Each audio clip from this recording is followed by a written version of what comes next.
You are listening to the Oneofus.net podcast network.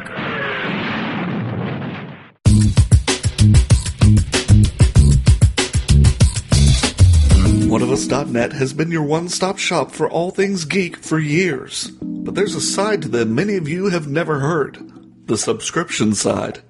Subscribe and listen to great podcasts like The Breakfast Pub, The Original Gentleman, and the Watch a Movie With Us series. Head on over to Oneofus.net and don't forget your towel.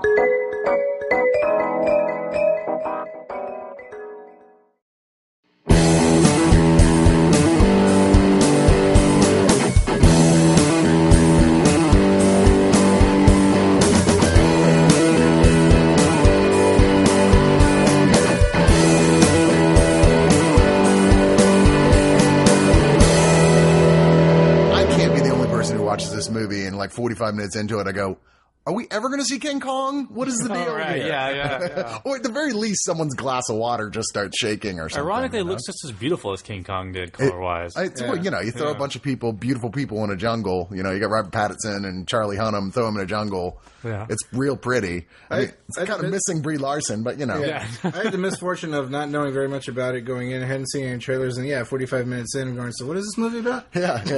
It's National Geographic, like a mystery, if you will, quite literally. Yeah. Like the movie we're talking about is the Lost City of ZED. I've been mistakenly calling it Z, but this is a British film, and the British say Zed. They say Zed, and repeatedly in the movie they say Zed. Yeah, isn't that weird? They're like, no, we're sticking with the Zed. When I moved over there for like 5 years, and the first time I heard that, I was like, "What's Zed? Why don't you just guys say Z?" Like, because it's not Z, it is Zed. To be fair, they were using the language first. So. Yeah. But you know, times change. Get over it, brah. Get with it. Well, there's different. I learned today that the Greeks for the letters T sometimes make it sound like a D, and for P sometimes sounds like a B. Yeah. And I learned this because there's an NBA player whose last name is Antetokounmpo, and I heard it's actually pronounced Antetokounmpo. Man, you learn a lot from trying to like understand the pronunciation of new celebrities' names. I've learned, you know. But I still can't do Mr. Echo. I'm still like, okay. Every time I try halfway through, I'm like, my tongue is in a knot. I'm like, I give up. I'm just a white guy.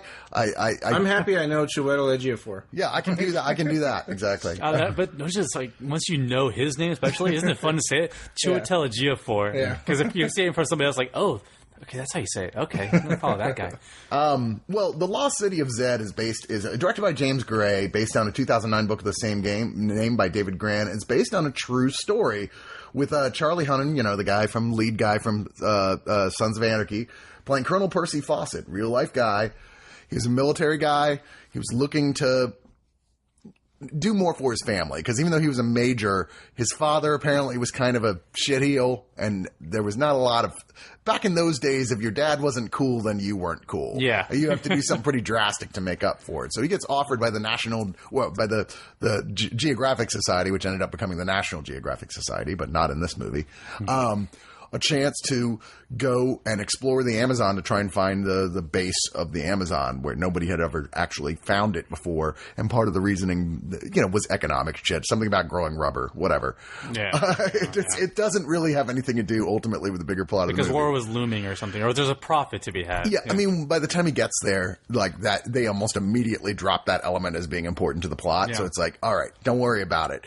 But he shows up there, finds out Robert Pattinson is a guy who's like, you know, another British guy who's been kind of hanging out in the jungle for a while and doing stuff, who's becoming his William Riker, his number one. Yeah. No, yeah. What is the name of the other guy? Was it Angus McFadden, I think? Angus McFadden, yeah. Playing the other one. Him again. Who, you know, the next guy, his Worf or whatever, you know. Sorry, I have to put everything through Star Trek metaphors. I won't understand what's going on.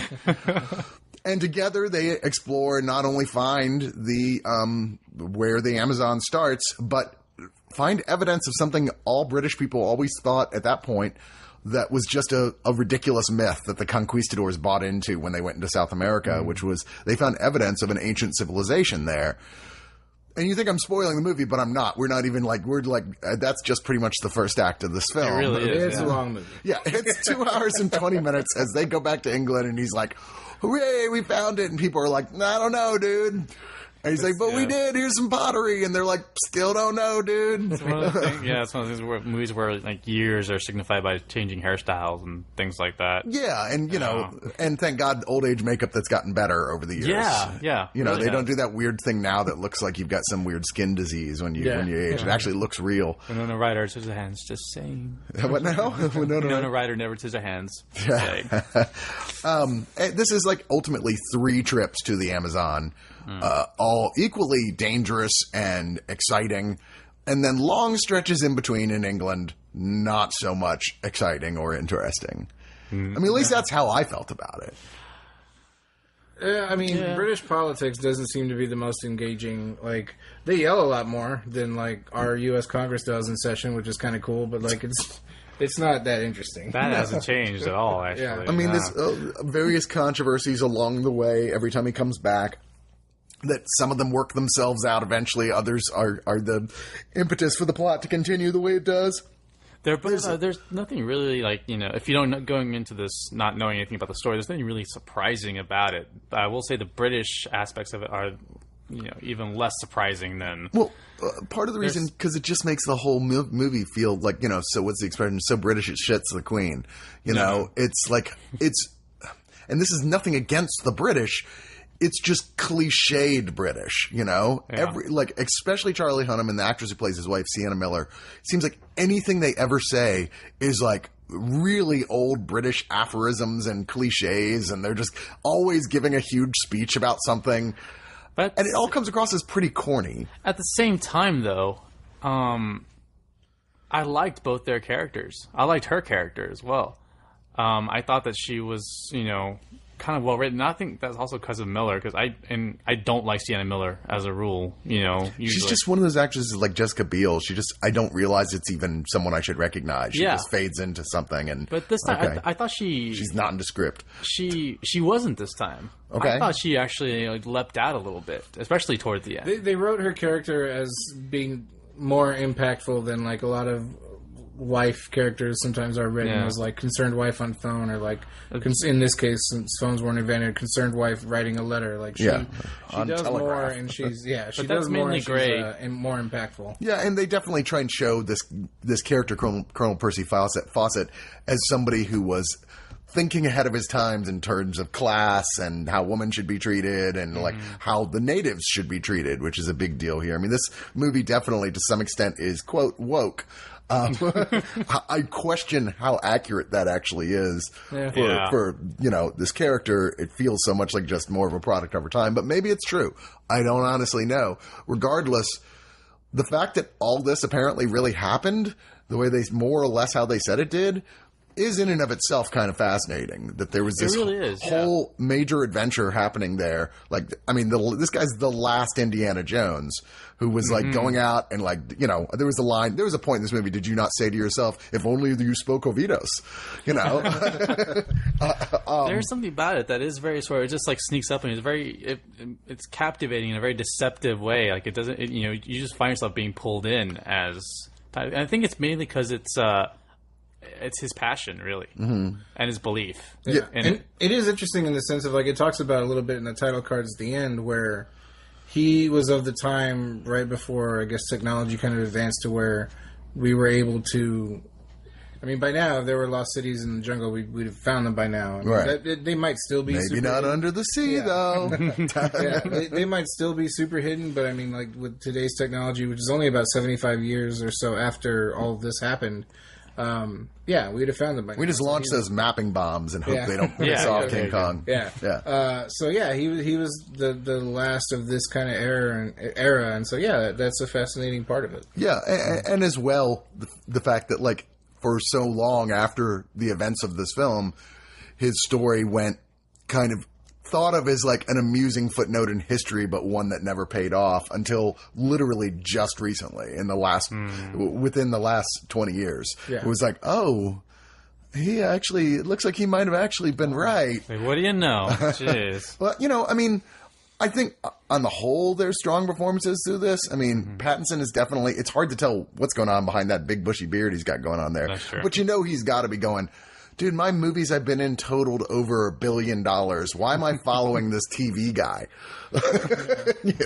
But he's got more cred than you do, Robert. Yeah, I think that's definitely true. More charisma, to be sure. Hunnam is playing this very loud and very, I mean, he speaks all his lines like he's on a stage. Really, it's a very old school performing where everything is like very enunciated and very projected. But he's always been kind of that kind of actor. It's definitely the best performance I've seen him in a while. I haven't really seen all of Sons of Anarchy.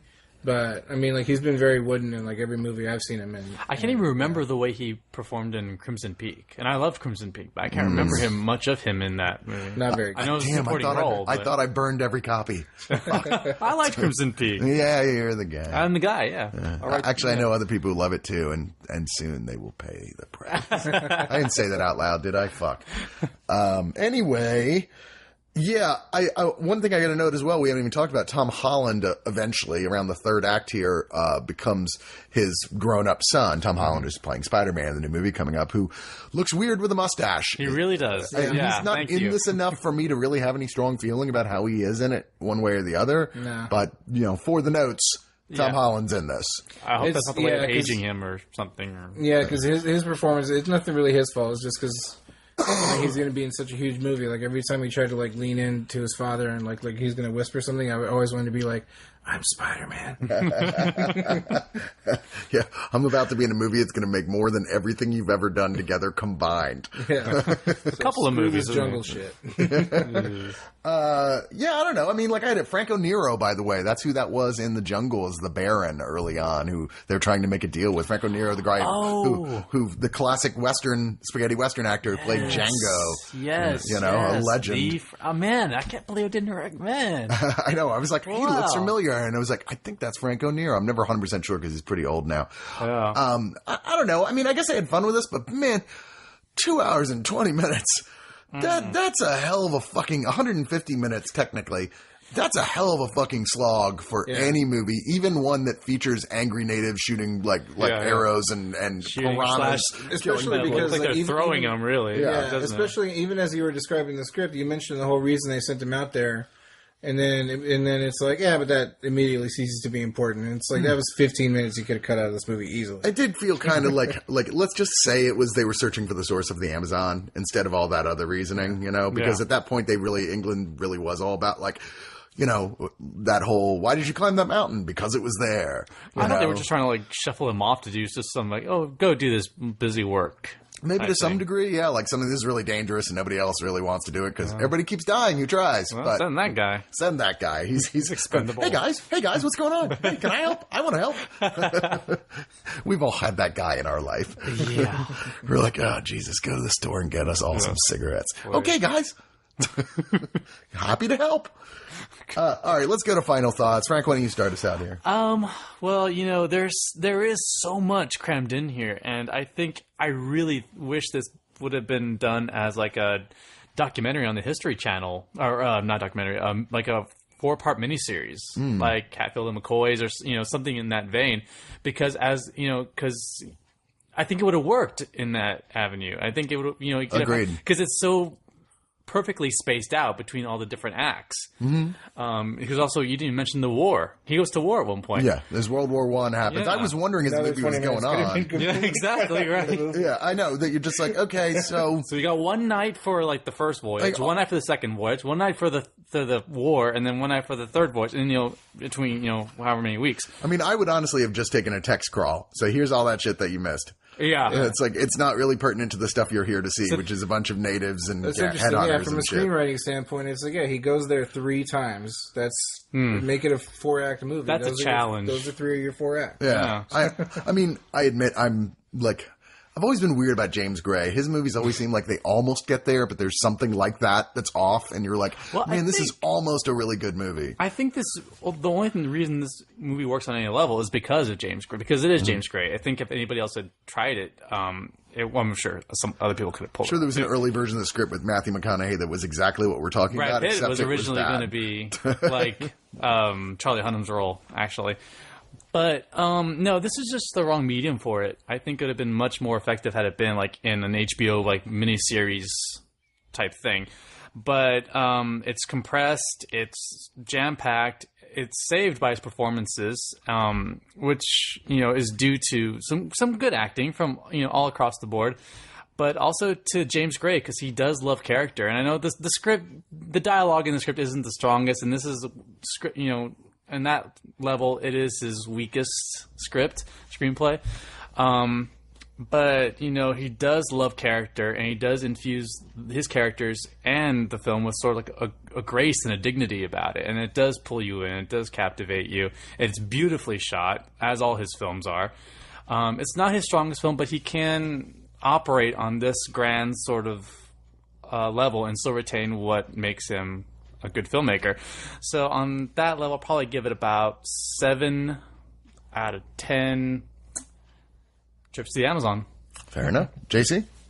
It gets a ton of points for being as ambitious as it is. Like it's shot on location. There's no studios. There's no like studio space here. Like it's a lot of effort went into to make this movie really good. And the parts where it fails, it's really just because it's trying to throw too much at you. And I don't think it's a little disjointed, because the performances are great. It looks beautiful, being shot on location, makes great use of all of that. It doesn't quite come together to make a movie that I want to give high marks to.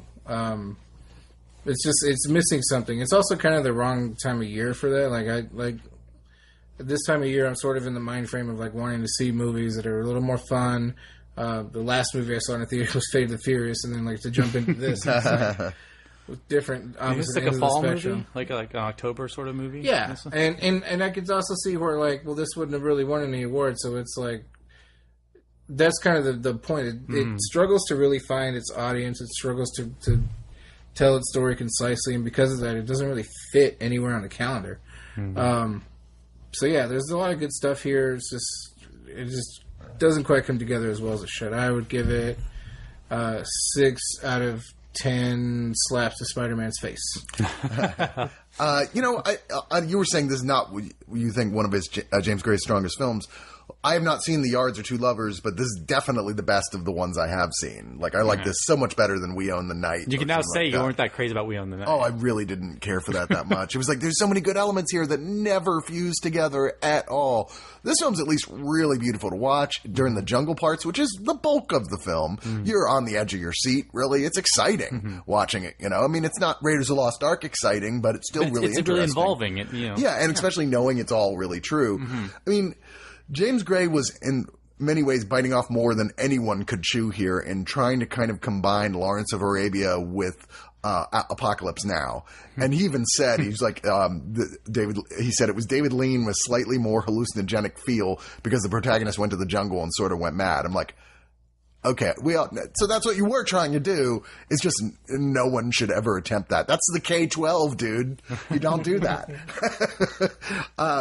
So yeah, no, does it fire on all cylinders? Absolutely. God, now you got me thinking about Fast and the Furious metaphors. Oh gosh. No, it absolutely does not, but it is still pretty entertaining. It's one of those movies I can't recommend going to see at home in the theater. Fortunately, you won't have to because it's actually coming out on Amazon Prime, I think in like 2 weeks or something. Oh, right. Okay. Yeah, like almost immediately. Let my dad know. My dad would dig this movie. Yeah, well, then he'll have a chance to see it if he has Amazon Prime. So, and that's the best way to see it, maybe with a nice long bathroom break in between. I give this pause button handy. 7 out of 10 very well-fed piranha. Oh, right. Yeah. I forgot about those guys. Yeah. Benedict Cumberbatch was at one point playing the lead here. Interesting. Huh? And then his career took off, and he was like, yeah, I don't think so. Yeah. Hang out in the jungle for 3 months, or hang out in Hollywood, making Doctor Strange, making that Marvel money. Yeah. Dude, no, there's a tough choice. I think the choice was clear. It's clear. It's clear. It's clear. It's clear.